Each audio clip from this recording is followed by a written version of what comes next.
Focus up, nerds. It's time to stack those 60s. Welcome to the Brawl podcast, and it is a huge week for Brawl this week. My name's Riley. I'm joined, of course, this week and every week by my good friends, Toffel, Severin, the Magic Encyclopedia. Toffel? Hello.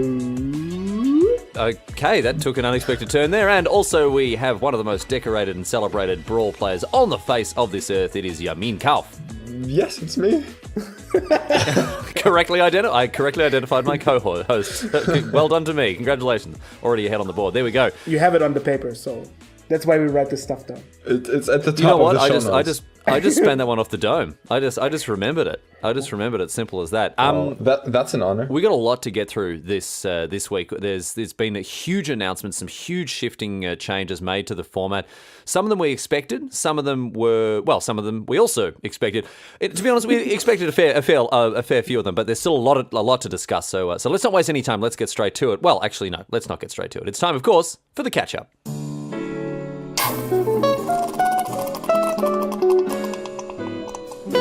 It's time for the catch-up.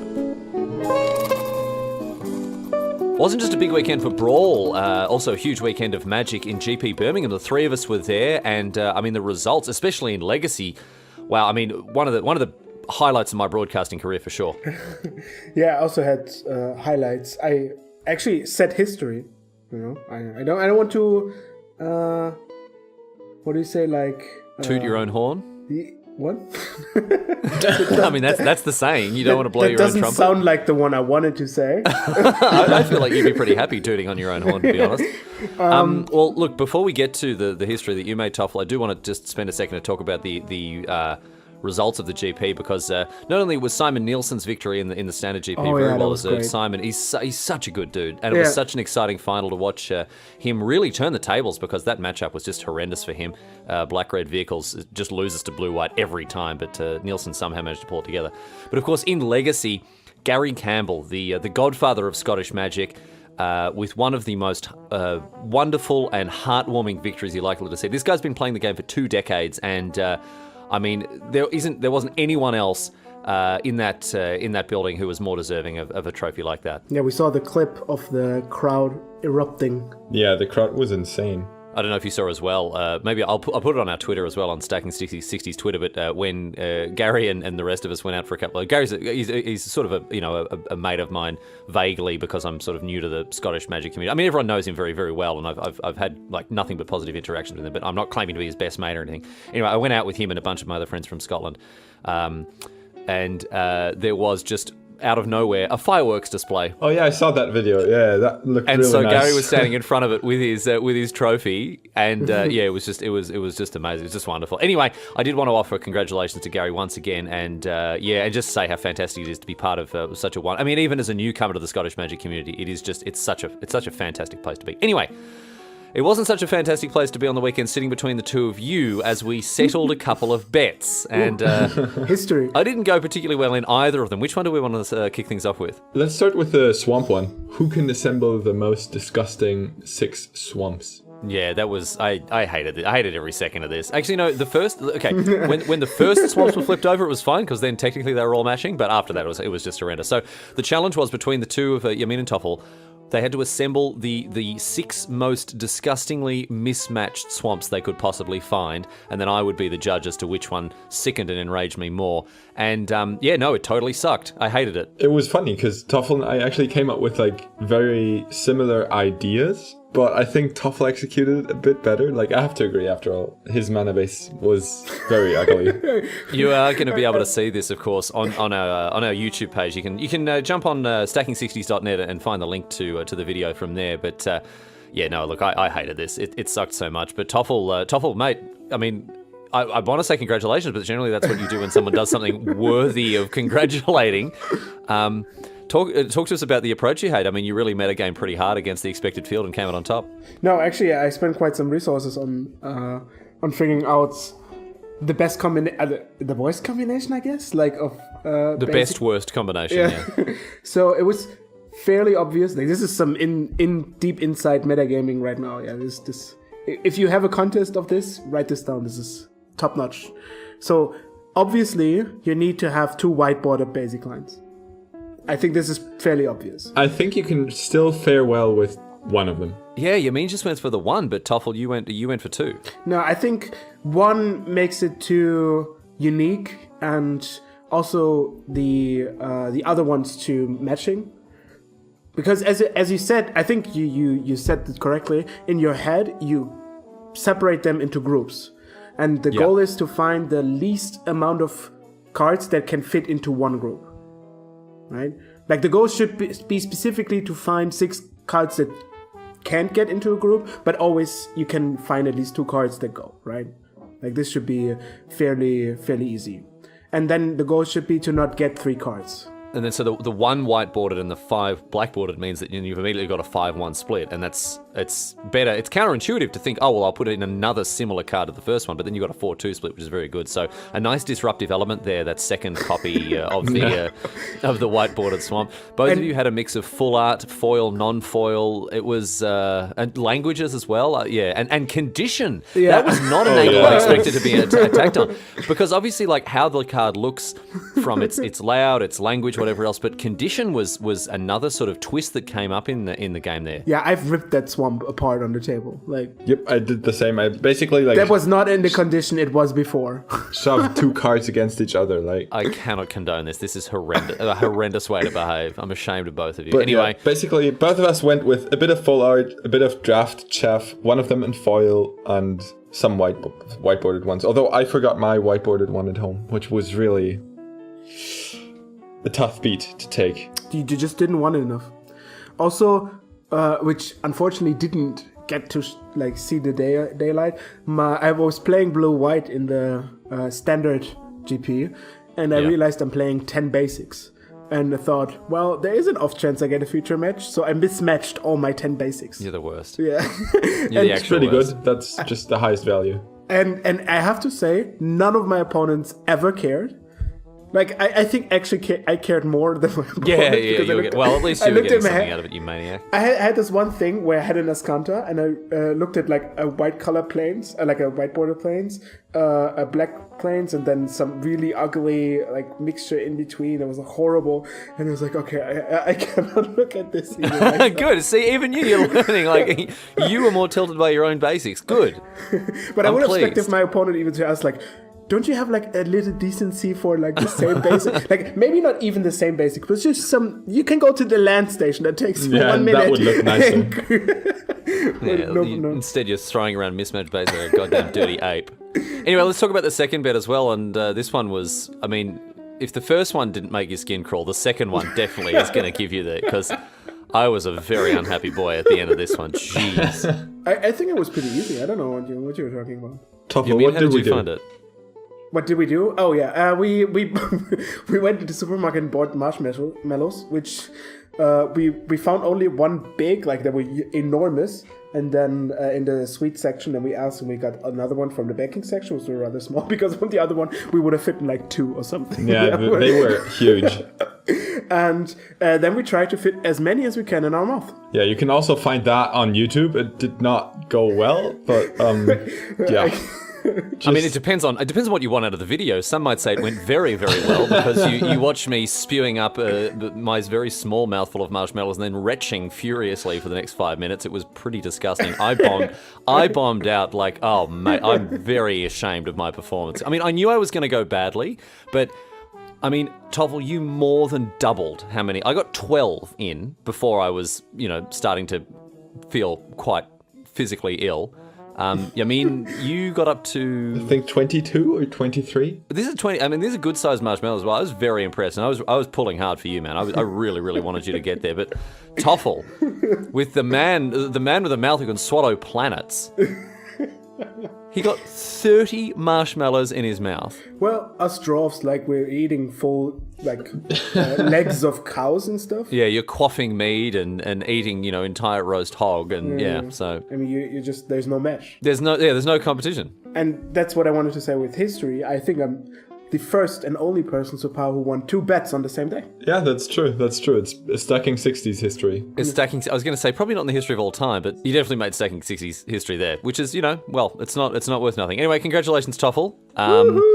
This does mean that Jamin and I have to put in 5 each for losing the marshmallow bet, and then Jamin has put in another 5 Yeah, for the losing the mismatch swamp bet. basics ones. So ultimately, actually, a pretty good result, I would have to say. Ultimately, when all things told, so that means 15 boosters will be given away in the first week of June. If you'd like to get your grubby paws on them, then all you need to do is become one of our patrons. If you sign up for as low as $1 per episode, you could win. Well, it's going to be more than 15, I'm sure, because we'll make more dumb bets before the month is out. Anyway, I have a question, like, as a historian and scorekeeper, what's like the score of the bets? People are interested in who's winning the most. so at the moment, the score. So we're keeping score of who loses, not who wins, because that's obviously a lot more delicious. So at the moment, I've lost 3. Jamin has lost 4. Wow. Sorry, Jamin's lost 5 now, actually. And Toffel, you've lost 3 as well. So you and I are way behind Jamin. We've got a lot of work to do to catch up with him. A lot of work. Like a whole bet. No, you're on 5, dude. Oh, damn. Oh man, wow. Oh, man. You're just too good at losing bets, dude. Yeah. I guess so. If anyone wants to challenge me to a bet of losing bets, You'll still have somehow managed to lose that one, I bet. Wait, yeah, that doesn't work. I think that's kind of this time that's a travel paradox. Yeah. But I say you must be the crowd's favorite then. Oh yeah, of course, because you're the one who's funding this giveaway the most. Yeah, I'm throwing away boosters here. Oh, there you go. Well, if you want to get part of it, if you want to be part of it, jump on our Patreon. You can sign up there, and those boosters could be yours at the end of the month. Anyway, that's enough of that. Let's get to the cold hard business of this week's episode.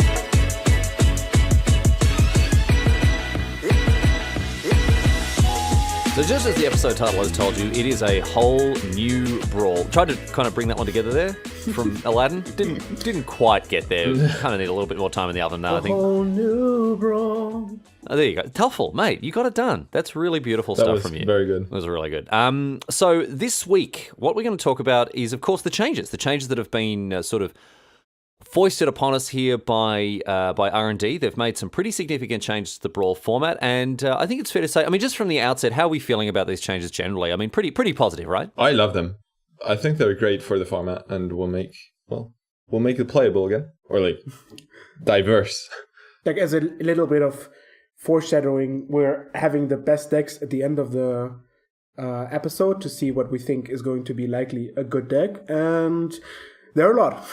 There are a lot of options. So it is 2 thumbs up. I guess it's 6 thumbs up from us, isn't it? 6 thumbs. Yeah, in total. Yeah, in total, 6 thumbs up, because these changes were well made, were necessary. There are a couple little nits that we're going to pick at throughout the changes that were made. The article explaining all these changes is, of course, available on the mothership, posted by Gavin Verhey, and all of the stuff that we're going to talk about is contained in that article. But we're going to go pretty deep on the stuff that was mentioned and the things that have changed. So we'll break down kind of the entire contents of the article, and if you haven't actually had the chance to read it, well, I wouldn't worry too much, because we're gonna be able to explain exactly what it sort of entailed and the changes that were made there with it. And it started with an explanation of the guiding philosophies of Brawl, and there were 5 of these.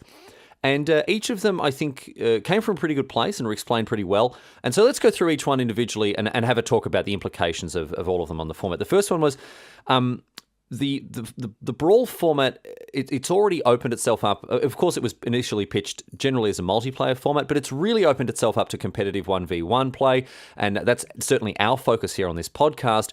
And so Gavin sort of laid out the trade-off between casual multiplayer and more competitive 1v1, and how the format is going to straddle that. And generally speaking, the tiebreak will be towards multiplayer. As we see in Brawl, if something is mandatory to be banned, they will do something. And in this case, the fun of gameplay was just a danger. So they say, like, we will do something. But let's say there's something evenly matched between very fun in multiplayer and not so fun in single player. Then they would say, like, well, it's a multiplayer format for us and for at least a lot of the people. So we say this is going to be fine. And they're not saying the tournament, like standard or modern scene, is going to have priority. Although it's really hard for me to imagine something that's that fun in multiplayer and that unfun in single player. Like, I can't imagine how a card that causes unfun games to happen in single player causes very fun things to happen in. I can name you one card. Etherworks Marvel. That doesn't cause fun things to happen in multiplayer though, does it? Like, I hugely disagree. let's say in single player, there's a deck that is oppressive out of Etherworks Marvel, and because it ramps out Ulamog or something. Now that's also not fun in multiplayer because like the Ulamog hits the table and then the game's over, right? The game's not over in multiplayer. It exiles 2 permanents, man. It doesn't do anything in multiplayer. Okay, let's name a different card. Emrakul the Promised End.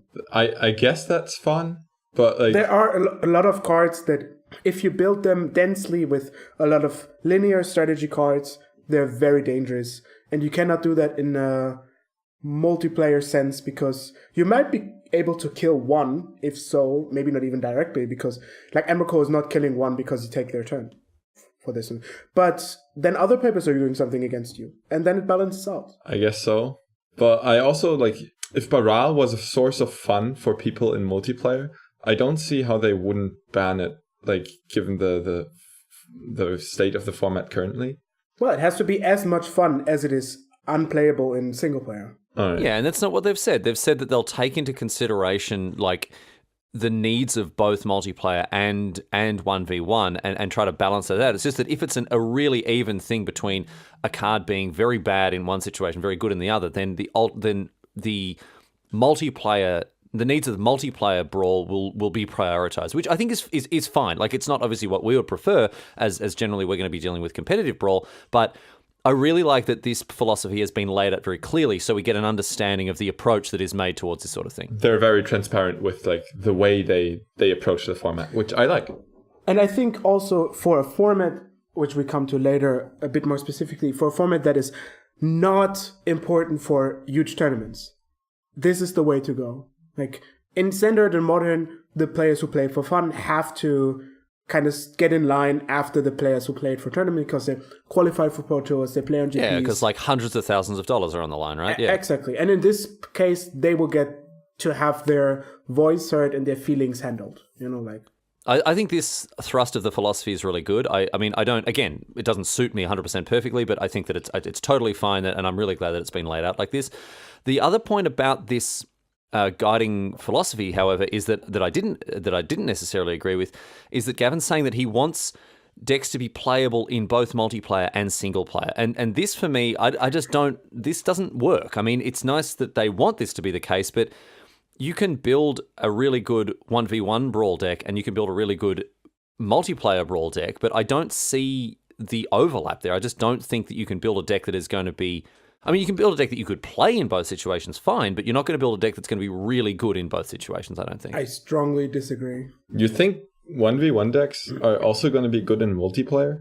I think the delta between those two, meaning the difference in power level, is not strong enough to make a case that people go to a shop, say like, I want to play Brawl, and then there's the case where somebody says like, yes, I want to, and 3 people say like, yes, let's play, and the decision is unplayable. Like, you cannot do this because you say, hey, I only have a 1 versus 1 deck, I cannot play multiplayer, that's unfun. That might be true, but then I think most multiplayer decks are going to be quite bad in 1v1. Yeah, I agree. Not necessarily, because the standard breakdown makes it that a lot of the cards are the same anyway because of the low card pool, and there might be single card decisions that change. Maybe you play a clunky 6 mana enchantment or something, but like the whole major concept of the thing is that you don't get too much choice, and that's why it's okay to play either. Definitely you lose some percentages when you say like, okay, I'm playing against the Karizev mono red deck, and that's basically... Yeah, but then the Karizev mono red deck is going to be so bad when you sit against a table and you've got 3 other players. Like, you're not going to do a goddamn thing. No, you're doing a goddamn thing. It's not unplayable because you will have to play Hazoret, you will have to play Glorybringer, so you will need like some cards that cannot be as streamlined as you wanted, and they will be fine like in the cards multiplayer. like Glorybringer and Hazoret are good against one person because Yeah, they're They're also I think good against others because of the policies.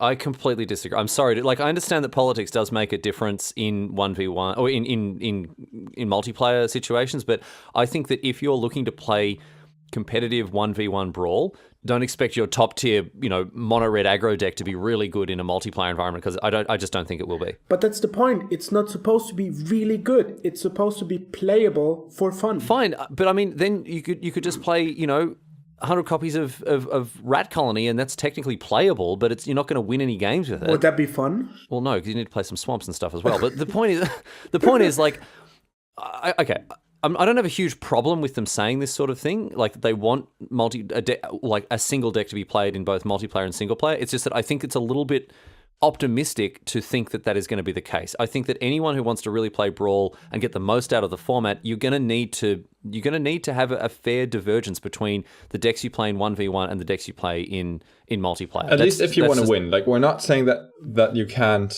like, just take your Brawl deck into the other format, but yeah, I don't think your multiplayer deck is going to fare well in 1v1. And vice versa, because I think that the two formats have different goals. If you're honestly, maybe this is like the wrong thing to say, but honestly, if you sit down in a multiplayer game and your only goal is to win, I mean, you're not going to be the sort of person that I enjoy playing with. That's not what I sit down to play multiplayer Magic formats. I don't sit down to play there and like play with people who are desperate to win. I think most EDH games or singleton multiplayer games that I enjoy playing are the ones where people are just there to do something dumb or cool or fun or silly, or like have their deck do its thing or whatever, I don't enjoy playing against like hugely competitive multiplayer opponents. And so for that reason, I think that just the approach that these different formats have to what their perfect idea of fun is means that they're going to engender different decks. And I think as long as you're playing like multiplayer for fun, your single player deck is going to be fine, because like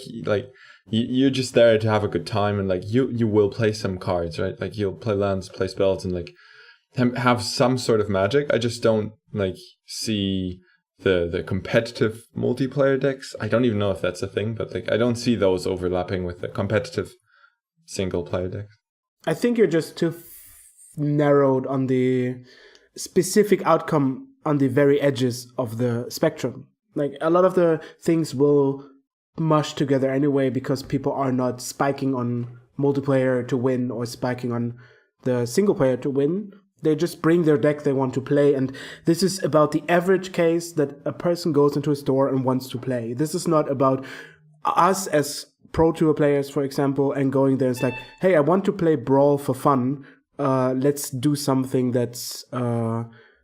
let's play something right now. Actually, yeah, I mean, I see that. Actually, that does make a lot of sense. I'm coming at it from the perspective of, a competitive player. But yeah, like my Ariel deck I'm not going to win very many games of 1v1 with that. And I'm also not going to win very many games of multiplayer with that. But I guess with that sort of, middle of the road average deck filled with cards that I like, I'm going to be able to sit down and play both formats. I guess the only thing I'm trying to say here is, like, don't expect your 1v1 deck to flourish in multiplayer if it's been tuned to win in 1v1, and don't expect your multiplayer deck to flourish in 1v1 if it's a deck that is designed to do silly or fun things. And as always, I think it depends on your goals you have, right? If you want to win in 1v1, you won't build a multiplayer deck. That just doesn't make sense. But Toffel's point is a good one. Like, for the average case scenario where someone is walking into an LGS and saying, hey, who wants to play some Brawl? It's probably going to be fine one way or the other. Yeah, it's probably going to be fine. Yeah, that's exactly what I meant. Like, of course, there will be extreme cases where people that try too hard will end up not having like a suitable thing, like a suitable deck for one of those cases. But the most amount of times it will be completely fine, and that should be the goal. There's a lesson: never try hard.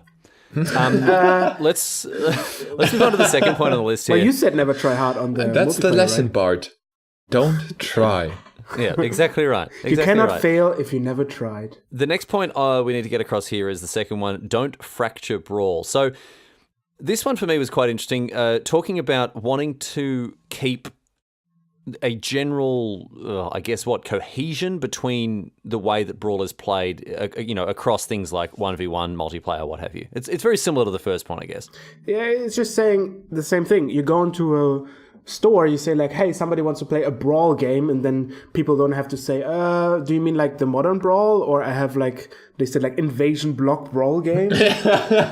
And you go like, no, I meant like only commons, and my command is an uncommon or something. Like, that, if you say Brawl, everybody's on the same page, everybody has the same idea, you can just start playing.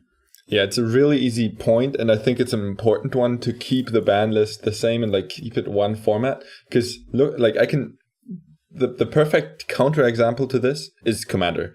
There's 1v1 Commander on Magic Online. There's French Commander. There's multiplayer Commander. And then there's like competitive multiplayer Commander with a different ban list or something. I don't know. It's just split up in way too many ways, and that just hurts the format. Yeah, I actually, like a lot of the times we have German Highlander, and they say like, hey, do you have a Highlander? It's like, yeah, I have a Commander deck. It's like, okay, no problem. Just take one of your legendaries as a Commander. It's like, no, that doesn't work.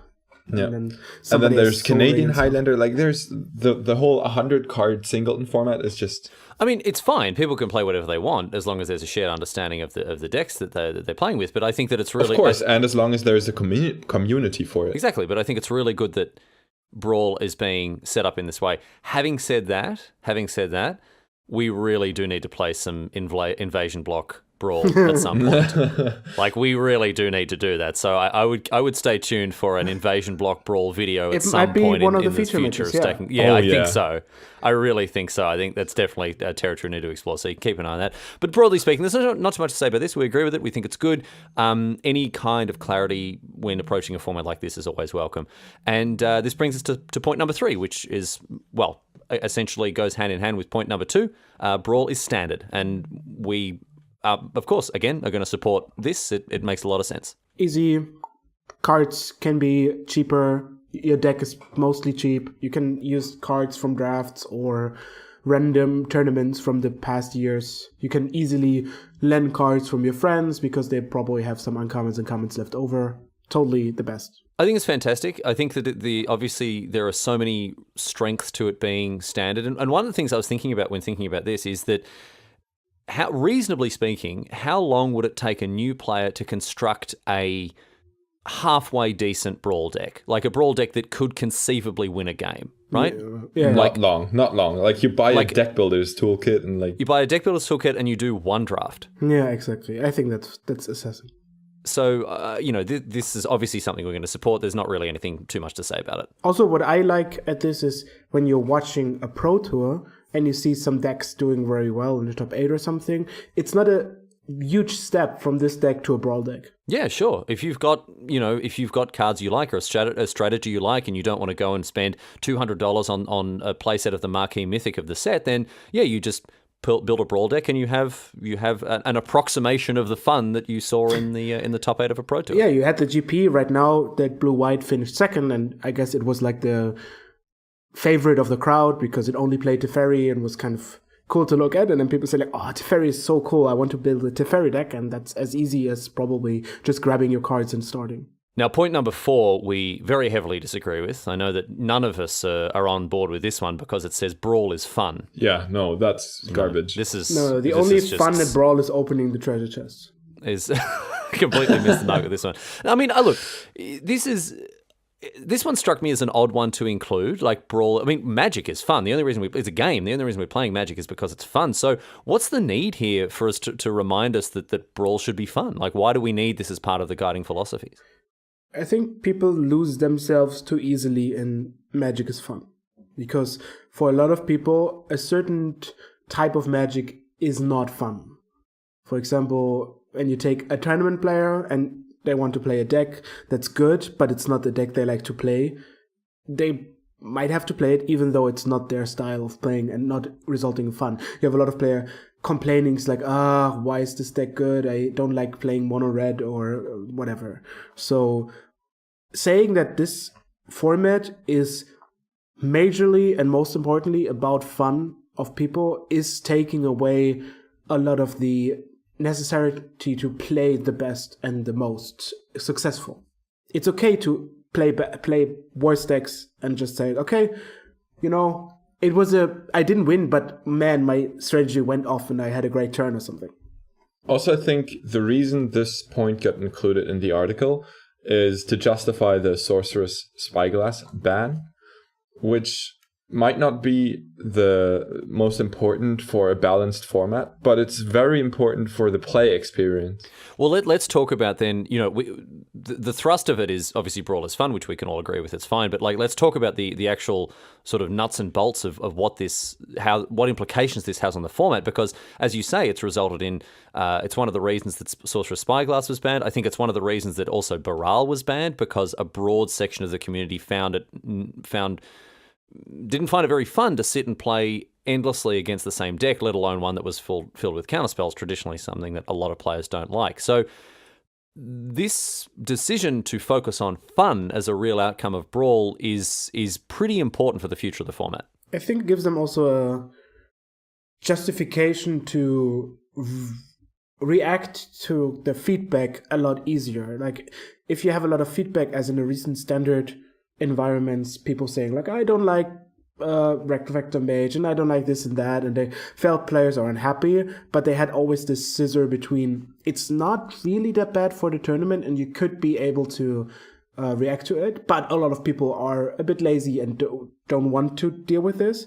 So right now they're saying, okay, if people complaining, we're doing something about it. Because usually people complaining doesn't imply a format is broken. Not always. Like, people are quick to complain, and with Brawl they can finally react to people complaining, because it's supposed to be fun. It's not supposed to be only good for a tournament play experience or for balance reasons.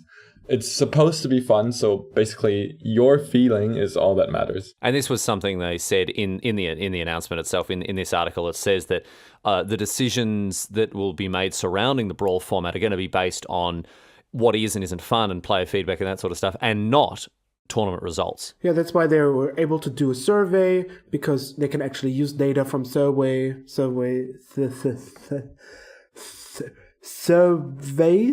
Well, got there in the end. Well done, Toffel. And they don't have to say but the survey said this, but for tournament it doesn't matter. They don't have to make decisions based on, but people bought cards or practiced for a huge tournament, so we cannot change anything. And let's finish things off here with the with point number 5, which again is a broadly positive point that we certainly support. It says Brawl will get Wizards support, and there have been a number of formats in the past that have fallen by the wayside because they haven't received enough attention or support or whatever it is from Wizards and from R&D. But Brawl is not going to be on that list. Brawl is something that Wizards is very much going to curate and watch over and encourage people to get involved with. And that's great, because a format always lives and dies with, well, obviously the players playing it. If there's no one playing it, the format doesn't really exist. Is that like the tree in the forest? If there's a format in Magic and no one's playing it, is there a best deck? That's very good. But I guess there's another implication to this as well, because it does mean that they are going to be printing cards that might not be custom built for Brawl, but they're going to be printing cards that are at least designed to see play in Brawl, maybe in addition to other formats as well, but Brawl is in their mind when they're designing cards. Yes, so Wizards will support and make for a good format, and that will ensure that the players will keep playing, right? Because, well, players play what's fun. So as long as Wizards does all they can to make a format fun, well, there's going to be the format and it's going to be played. It also needs a bit supervision, because you are playing a legendary or planeswalkers as your commander. So in order to have a reasonable access, broad range of things you can play, they need to have a lot of multicolor, 2 colors, commanders. They need to have some 3 colors, specifically in a lot of the combinations, probably not all, but they said they're going to focus on putting those into the sets that you have access to at least 90% of those combinations at one time. So from a broad perspective, we are in favour of all of these guiding principles. We think that they're very well founded, they're very well justified. Obviously, you've heard that we disagree on some of the finicky minor points about some of the implications that these principles have. But broadly speaking, again, 6 thumbs up. We're into this, and we think it's going to be ultimately very good for the format. In conjunction with this announcement that was made about the guiding principles of Brawl, there were also some very, very significant changes made to the format as it stood previous to this article going up. Let's run through the big changes that were made to Brawl and then discuss how they're going to influence the format moving forward. Number 1. Brawl and Sorcerer's Spyglass are both banned. Da, da, da. I mean, I can put an actual musical sting in there if it's going to increase the pacing and the drama of the episode. What about Smuggler's Copter as well? Well, that one was already banned, but it stays banned. In contrast to Etherworks Marvel, Attune with Ether, Felida, Guardian, Rampaging, Ferocid, and Rami Niprunes, and Rogue Refiner. Those are all unbanned. So to explain things from a wider perspective, in case you didn't know this, previous to this article, Standard and Brawl shared a ban list, right? So if a card was banned in Standard, it was then automatically banned in Brawl. They've changed that now. There are now 2 separate ban lists, which is certainly a necessary and a very, very positive step forward. And it means that you can play with all these cards that are banned in Standard, with the exception, of course, of Brawl, Sorcerer's Spyglass, Smuggler's Copter, on now a separate ban list for Brawl. The starting life total has been changed. It's now only 2/3 of what it used to be. You're now starting at 20 life. And this is only for one-on-one games because in multiplayer you're still starting with 30. And you can now include multiple copies of any one basic land in a deck with colorless commanders. So that's exactly relevant for Karn and Hope of Girapur. Hopper of Girapur. That's pretty good. Pretty red hot burn there. That was pretty savage. Toffel, you suggested in our previous episode that one of the fixes for the format for Brawl was going to be to lower the life total. How are you feeling now on the other side of this announcement now that they have lowered the life total, starting life total to 20? I think they chose a supremely good option in doing this. I thought you were going to say you felt very smart. Thank you for your humility there. No, it was very smart. Like they actually called me and asked if I was serious about this, and I said yes, totally. And they said okay, that's what we're doing. Like we were not sure if your idea was fun, like as good as we thought it would be, and they said no, it's better, and then they did it. Okay, all right. Are you sure you're allowed to share that? That sounds like some sort of secret spy ops type things, or.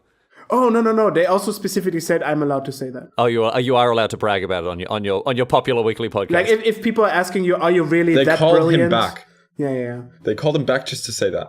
Yeah, exactly. Like it's like we understand that you want to that you don't want to say that you had the idea and it's great, but you are free to say it and that you have to mention it. Yeah, exactly. And you have to mention that we called you. You cannot be you. that modest to not say it. It was a great idea. Toffel.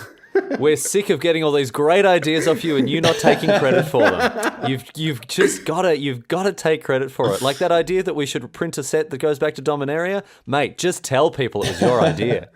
Well, I don't want to like brag or something, but a bit bloody late for that, mate. If you didn't want to brag, I feel like you should have stopped about 10 minutes ago. When I played the mocks at the Worlds in 2011. They asked if we would like to change anything from Magic Online. And then I said, well, make the program better, but they didn't listen. No. No. I actually said that I want cube drafts on Magic Online. And they said, yeah, but giving away the cards that you open is not a good idea because they would ruin the thing. And I said, like, maybe make it Phantom. Like, not Phantom, but as in they don't get the cards. And yeah. I from now on, I think it's pretty clear that they already had the idea much before because... You are the inventor of Phantom Drafts on Magic Online, and you are the reason... No. I'm not saying I was the reason. I'm just saying, like... so the way... I think it came out, like, soon after the thing, if I remember correctly. So I don't think it was a major thing, but it felt very fitting. What are you talking about? It was definitely you. They heard you come up with a good idea, and they're like, quick, guys, get straight on it. We've got to sort this out right away. We can't let this idea go cold. I have another very cool idea. That's for the future. Like, if somebody's listening. They should do a Magic Online tournament, like specifically maybe like a cube sealed or draft thing, where you can actually win openable cube boosters. Oh, like prize packs, but actual cube cards. Yes. Wow. Those boosters would be insane. Toffel boosters. Like, I guess you should not be able to drape them, or maybe because they're like it should be like a one time per year event, maybe to Christmas or something. But I think this would be awesome. Yeah, Yeah, man. Oh my god. Toffel boosters. I like this idea. All right. You see, I'm full of great ideas, and I only managed to get to this podcast. Oh, okay. Well, geez, thanks, mate. I'm glad you've seen fit to condescend to join us. No, but let's be honest. Like, the starting life total to 20 was a good change because it felt just aggressive decks were out of tune. They were really hard to play, and it is the easiest fix because it's already, as they said, a standard card metagame is built and fine-tuned for standard and for 20 life. So it just makes sense to keep that. I mean, that is a very significant change that's been made, and obviously Toffel shooting from the hip, as he called it, a week ahead of time. But the biggest change and the most important change, the one we need to spend the most time talking about today, is definitely the fact that there is no more Brawl. Brawl, the chief of compliance, well, he now has to comply with his ban order, and he's going to watch the rest of the format from the sidelines. And Jamin, this has some pretty severe implications for what Brawl looks like moving forward.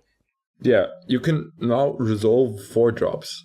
Like, imagine that. You tap 4 lands, you play like a 4-mana card, and it actually has a chance of entering the battlefield. It actually will do what it says on the card. Yeah, it's amazing, right? Oh, geez, that opens up so many possibilities, like playing 5 drops, for example. Wow. No, Jamin. I'm onto Are something you actually here. saying, like, I don't want to stray, but there might be like 6 drops? Yes, there are. Okay, all right, guys, let's really try to keep a lid on this one because, this is getting highly explosive, get out highly of hand. controversial. My goodness. But no, look, in all seriousness, the fact that there is no longer this, sort of chokehold on the format with the counterspells that Brawl plays means that, we've got a real metagame again, right? Like, we've got decks that last week in our astonishingly swiftly obsolete episode, we talked about the need for any new Brawl deck to be able to contest Brawl. That isn't something anyone has to worry about anymore, and that opens up a huge number of doors for deck building, for card choices, for play styles. It's so positive that this has happened. Yeah, like, you have so many possibilities. I actually don't know where to start, like, with brewing or, like, what kind of cool decks to try out, but, like, it's basically now is the start of the format. To be fair, I guess a lot of the things are a metagame once they're new. So it's pretty hard to get like a dominant deck out of the first week or something. But this feels like something that could stay. Like, this is something where a lot of things are valuable. I don't know. Like, Playable? yeah, so like you can play a lot of decks and you don't lose a lot of equity because you want to play that deck instead of like an aggressive deck. Yeah, maybe next week we're like saying that how to beat Gaita, because Gaita is the only deck that's playable. The thing is, but even off the top of my head, there are so many ways that you can beat a Galta deck. Yeah, that's true. You can play creature removal. You can play disruptive effects that mess with their mana development. Like, there are ways that you can beat a dumb green creature deck, but because your spells are actually going to resolve, that means a huge difference. And it also doesn't mean that you're dead in the water to the mono counterspells deck. Well, it could be that, for example, a red aggressive deck is just too good, and that you have to react in a way the same way you have to react to Brawl, that you have to put low creature and removal costs in your deck, keeping the curve again lower to 3 and 2 than to 4 or 5. Yeah, but I can't imagine it being as influential as Brawl, because Brawl forced you to play all these it forced your curve way down, and it like forced everything because none of the spells actually did anything. Now against mono red, your spells still do what they say. Like, you can include, I don't know, like life gain or whatever.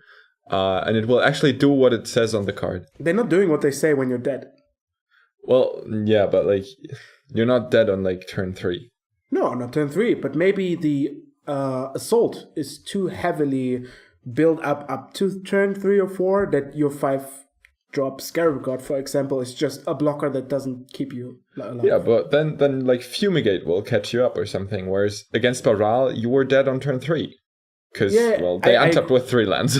I agree. Like, this is easier to handle because you still have effects of cards. Like, obviously it might still be that mono red is just unbeatable, but like the chance of that happening is so much lower than with Brawl being unbeatable. Also, a creature that's bound to attack, like to have an effect while attacking, is much easier to handle because it's handled by creatures than something that doesn't need to attack. Yep. The point that I want to make here is, and this is going to sound very odd, but the net effect of banning Brawl, which was a very powerful and a very oppressive card, is to raise the overall power level of the Brawl metagame. Because now all of a sudden, you mentioned that curves were being forced to be lower, playstyle was being hampered in a certain way to deal with, this 2-mana 1/3. Now all of a sudden we are playing 4-drops, 5-drops, we are playing a greater variety of decks. There is actually a greater concentration of raw power in the cards that are seeing play in Brawl, and that I think is a really good waypoint that Brawl players can now follow.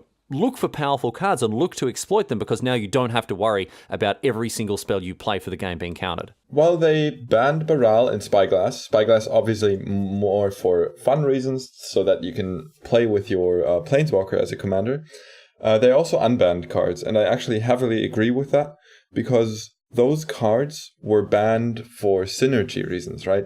Your Rogue Refiner is not the card that wins you the game on the spot because it's so powerful, because it draws a card and is a 3/2. No, it was the whole package of Long Tusk Cup, Ether, Attune with Ether. Ether Meltdown was still pretty good in Teamer Energy, but yeah. And Long Tusk Cup and all of those cards. That was what made the deck so strong in Standard. Same with Aetherworks Marvel. Like, nobody complains about Aetherworks Marvel when it's like finding a 3-drop, but finding Emrakul. This is the thing with Aetherworks Marvel. Like, you played 4 Aetherworks Marvel and then you played 4 Ulamogs to find with your Aetherworks Marvel, and that just isn't going to happen in a singleton format. Yeah, so the synergy of those cards is way weaker in Brawl because of the singleton rule, right? So unbanning those is very, very important and gives players more power to play with, right?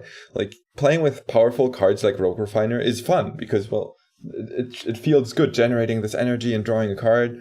But yeah, those aren't too strong for Brawl, so it's good to have them unbanned. The singleton card that didn't get unbanned this time around is Smuggler's Copter.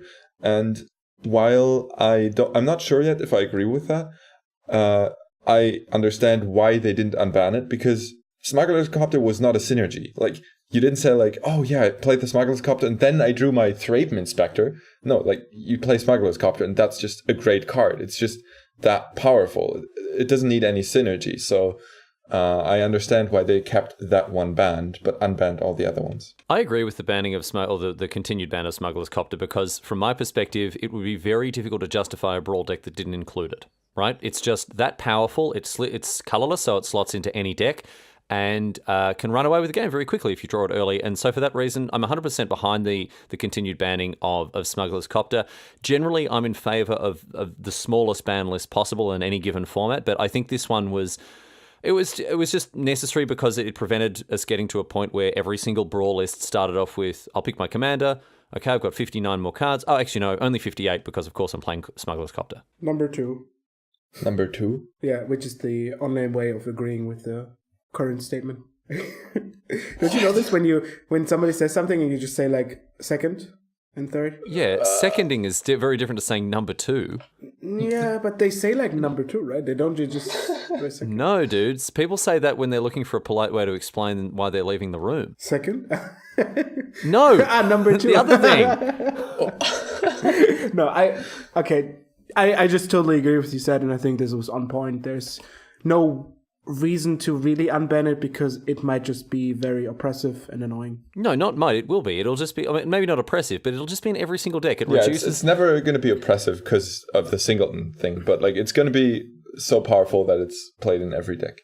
The final thing to talk about, of course, with the rule changes is the colorless land or colorless commander change, where you can play any number of one basic if you've got a colorless commander. Again, for Khan, Scion of Urza, and the Hopper of Girapur. I mean, how relevant is this change? Whatever. It's good that this rule exists, but it's not going to make a huge difference, I don't think. For the sake of winning, please don't build a colorless deck. I think that's one of those Akbar trap things. It's one of those Akbar trap things, yes. Do we need our special guest, Admiral Akbar, to return to the podcast to tell us what this deck would look like? Look, it'll be sweet, and you should definitely do it if you want to have some fun and maybe crack some skulls in multiplayer, but there just aren't enough good artifacts to support a good Khan deck in 1v1, we don't think. Yeah, funny little side note, when I saw the bannings, I thought like, but you can play Etherworks Marvel. So I was looking at the very expensive colorless cards that you can find with Etherworks Marvels. It's like they're really, really rare and nothing really you want to hit. Nothing like Ulamog or something like Eldrazi. And I was disappointed. And afterwards, I realized, you cannot play Etherworks Marvels as your commander. Oh, wow. Etherworks Marvel as your commander. Yeah, also good luck getting to 6 energy as well. Well, that is another point I thought. Like, it's easy. You have all of those colorless puzzle nuts. The puzzle nuts. Yeah, of course. Great, fantastic. Nice try. Nice try, yeah. Let's wrap things up now by talking about the future of the format in real terms, because all of these rule changes are going to very significantly impact the decks that we see succeeding in the coming weeks. You guys have drawn up a list of decks that you anticipate are going to flourish in this new, brave new Brawl. Didn't really come together again. I really did my best. But talk to us about your expectations for what these top decks are going to look like moving forward. So this right now is only a little expectation, like a prediction, what we think is going to be best.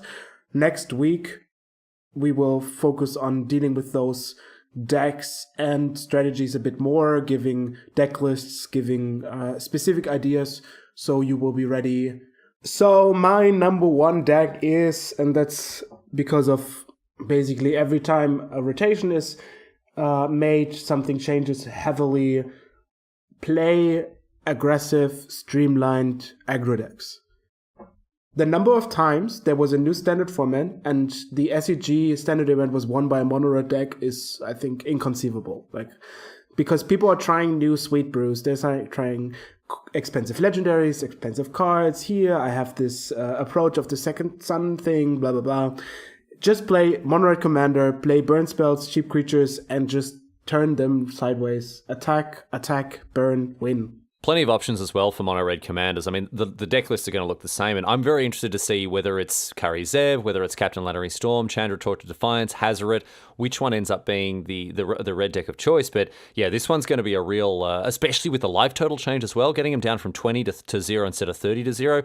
We're really expecting mono red decks to flourish, and this is a good thing. It keeps the format honest, and it prevents us from, being just lost in Dirtletown for the rest of our lives. Yeah, Dirtletown, Greed City. Yeah, people may not react in conscience about the change from the life total, saying like, I had this Scarab God deck from 3 weeks earlier, which I wanted to play, but I couldn't because of Brawl. Now I can just undust it and play it. Yeah, that's going to be painful. Painful it is. Because your opponent just got a card into their hand which says 0 mana, deal 10 damage to both players. All right, another deck that is probably going to make a splash because it already did well is Galta.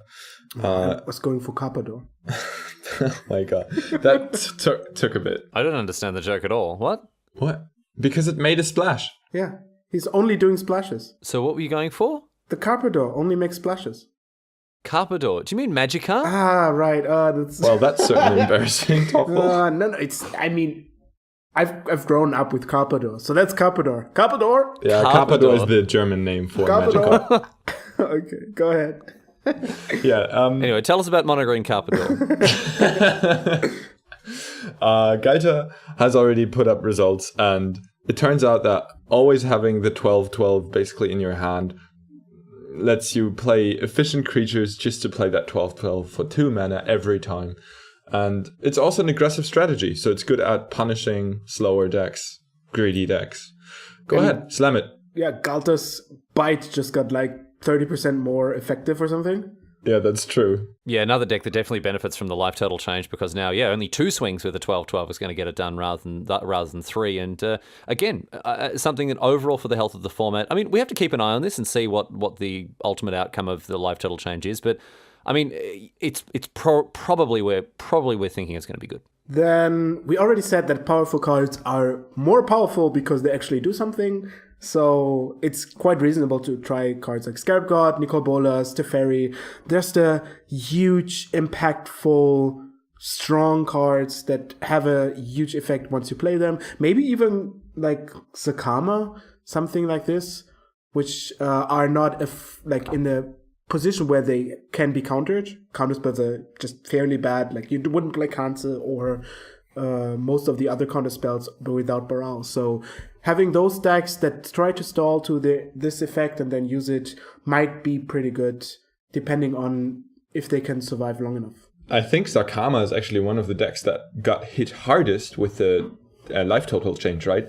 Because at 30 life, you can just take your time to ramp. But at 20, you really have to like push on the gas. Yeah, maybe speed out Sakama. Certainly true. Like it could be that it's just too slow, but on the other side, maybe you can make it often enough, and then the card is just much more powerful because you can shoot for 3 and get life back and stuff. Maybe the dinosaur that has haste. Not quite sure about that, but there is a lot of rooms to try for those more expensive cards. Yep.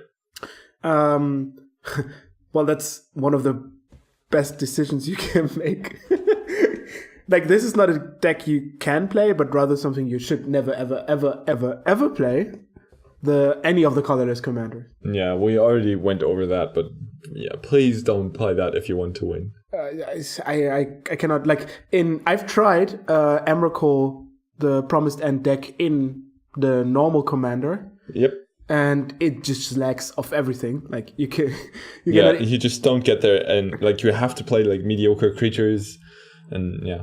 Yeah, so maybe in a few sets Karn can be played, but not right now, and probably not soon. I mean, probably not in a few sets, right? Because we've got Kaladesh in the standard card pool at the moment, which was a busted artifact block. So, look, if you want to play a Karn deck as your commander, that's fine. Go ahead and do it, but just don't expect to win many games at 1v1. And we're not. This is the other thing to remember. When we talk about all these decks as being good, we are talking about them in a perspective of 1v1. If you want to play Zakama and all the other stuff, fill your boots. But when it comes to 1v1 commander and winning games for 1v1 Brawl here, you need to very clearly remember that, Karn is just... And Hope of Girapur? Oh, mate. Pack them for one. Don't do it to yourself. I mean, good. You can just sacrifice it and then play it again. And wow. I'm not quite sure how that works. Let me actually think of that. But it might be able that you can sacrifice it again instantly to make another player not cast anything.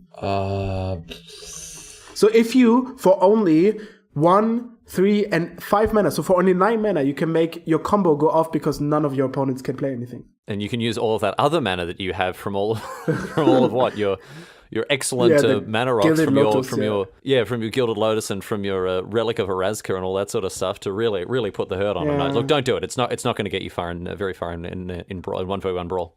I also have bad news. I think it actually doesn't work. Like it's the physical copy has to deal damage. Oh, boo! It has to be actually that copy. Yeah. Which is sad. Like sucks. You were onto something, Jamin. There. Yeah, maybe you can think about also one of your things, but I personally have like a idea for Huatli, the green-white planeswalker. Yeah. This is I'll part the kimono here for the viewer, for the listener at home, and just say that this is under the heading Secret Toffel Tip. Yeah. On the show notes, it says Secret Toffel Tip Huatli. So I was very excited to hear the Secret Toffel Tip. So I have thought about Huatli before, like a few weeks before, and I thought she would be very fitting to the strategy because she's pretty cheap. She has a lot of impact because you play a lot of creatures anyway. There are not many wrath effects, so playing a lot of creatures is beneficial. And I looked at the 5-0 lists from the last week, and one Huatli deck finished 5-0 in League, and that being with Brawl. And there might be some neat lines because she can come down. She probably ultimates the next turn a lot of the times. If you build your deck correctly. And it's harder to deal with her. She also can kill somebody out of nowhere. So there's some promise there. I like her. So just to be clear, we're talking here about Huatli, the Radiant Champion, not Huatli Warrior Poet, and certainly not Huatli Dinosaur Knight. And the green-white one, yeah, she comes down, put a bunch of loyalty on her, and then next turn, emblem, draw a card whenever a creature enters the battlefield. Green-white tokens is already an archetype that immediately lends itself to something like this, and there could be a lot of meat on these bones. So, Jamin, do you have also a thing you want to try out? Yamin's secret tip? Yeah. Good question. No, he's not. He does. He's got one. He's not going to share it. Yeah, he seems like. Come on, we're under in privacy here. You can share it. It won't be shared with anyone except our hundreds of listeners. Yeah, it's only us and the Stacking Sixties friends. We're a family, It's not about sharing the thing. I'm just not sure if it can ever work. Like the Sahili Rai. And then maybe Infelidar Guardian. No. Don't like. Oh, that doesn't work at all. What am I talking about?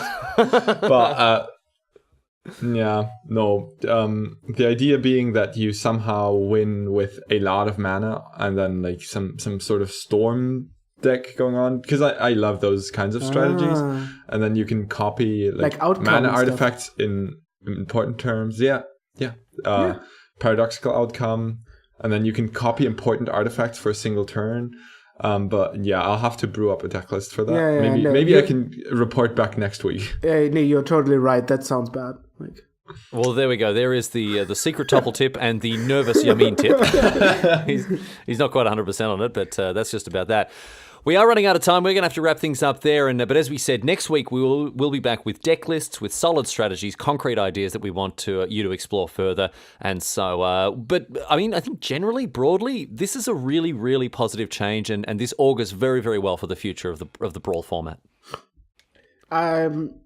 It's not that easy. Like sometimes we feel like we get lost in a complaining mood about some of the stuff from the decisions, but I think this decision was one of the best decisions in the last time. You mean you want to say something nice as well, or no? You still As I said, he's throwing up the Sahili. Yeah, right now I'm clicking cards on Magic Online and like building the Sahili deck. No, I'm not. But yeah, I like the changes overall. I already said that I agree with nearly all of them, and only like I'm still thinking about Smuggler's Copter, but it's going to be a great format, I think, with or without Smuggler's Copter. Well, fantastic. It's been good to get across all this, and we are going to close out the show. But of course, before we do that, Yamin, if I can drag you away from Gatherer long enough to have a look inside the mailbag, let's see what the listeners have sent in.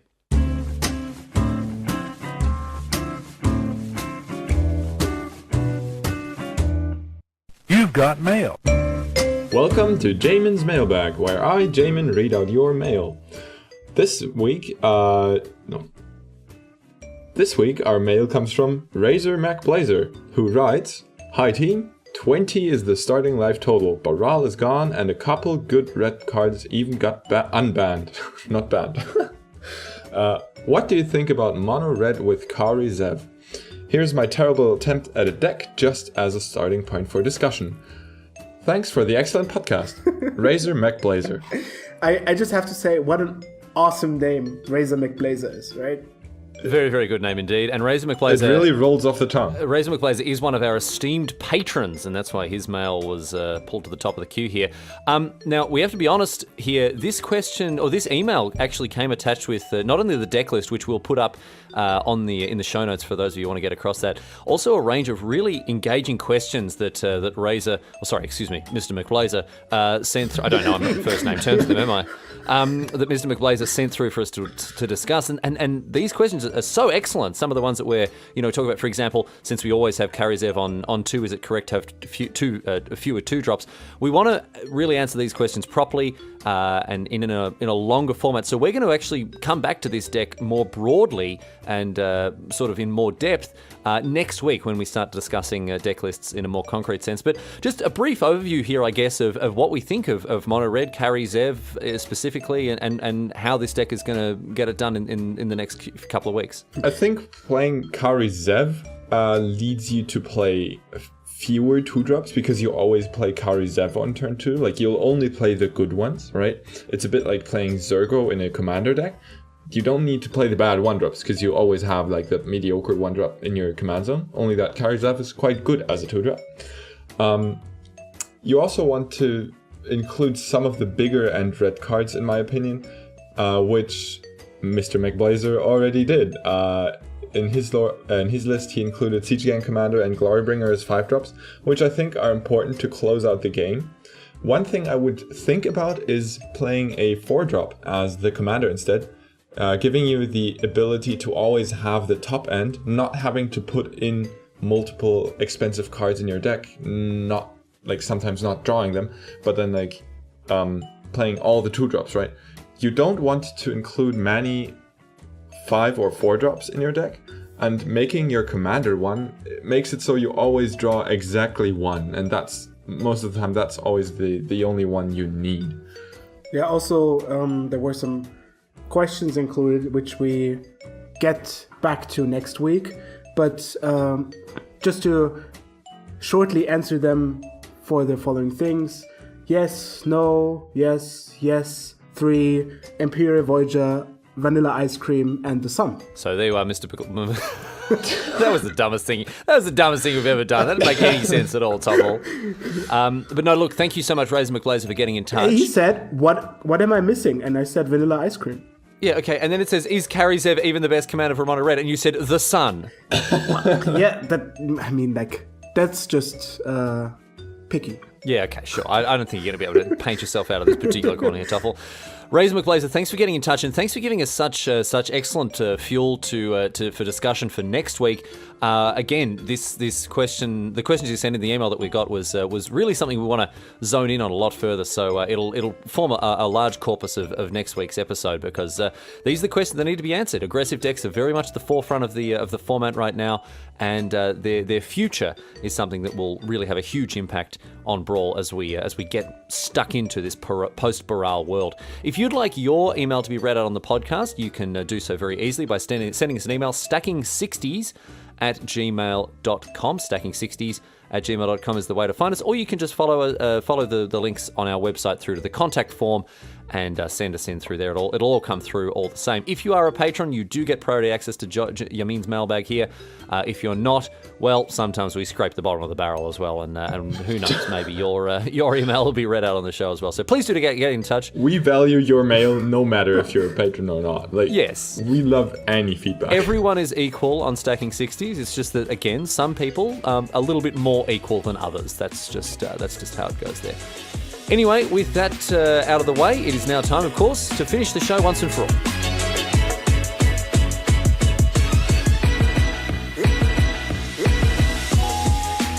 Thanks so much for listening to another episode of Stacking 60s, the Brawl podcast. It's been great to hang out with you this week. Of course, we're going to close out the show with all the usual housekeeping, boring rubbish.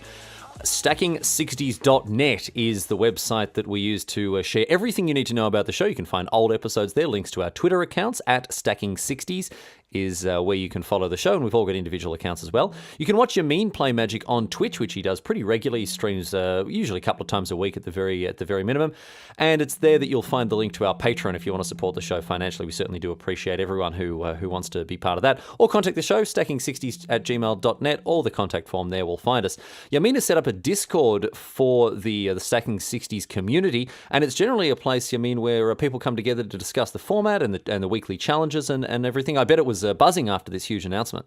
Actually, the way I saw the update about Brawl was the Discord, because I didn't even see the article, and it was already posted in the Brawl section of our Discord server. So yeah, join us. You can discuss everything Brawl with the community.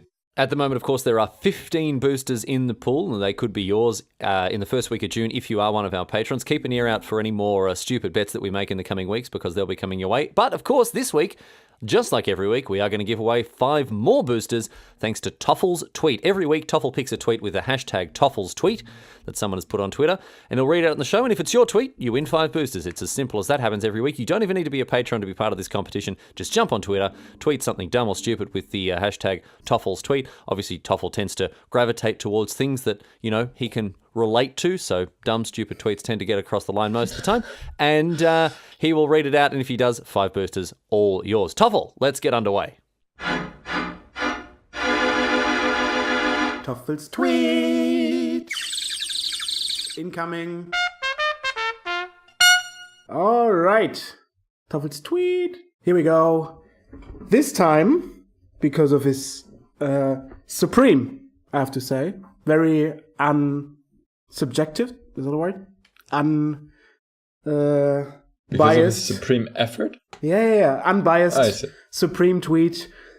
For the second time, Maximilian Galenza, Mr. Max Blaubeer, is getting Toffel's tweet this week, and he says, Stacking 60s doesn't quite... Stacking 60s doesn't quite have the same ring to it. Here are some ideas on how to name the podcast. Number 1, The Brawling Stones. Number 2, Brawling in the Deep. That Brawling in the Deep's very good. Number 3, Papa was a brawling stone. I guess that kind of goes with the first one. Keep on brawling, baby. All right, okay. Do you know where this is from? No, got no idea that one. Brawling in my skin. That's very awful. good. That's terrible. I hate that one. I love that one. Gross. Just brawl with it. Like, come on, just all brawl right. with it. And my personal favorite, I love Rock and Brawl. I hope Rock and Brawl is very good. And I have a little prepared for that. So I think we should have named it this way. Oh, so we would have a nice intro song. It was like, I love rock and roll. So put another card in your command zone, baby. I love rock and roll. So come another time and play with me.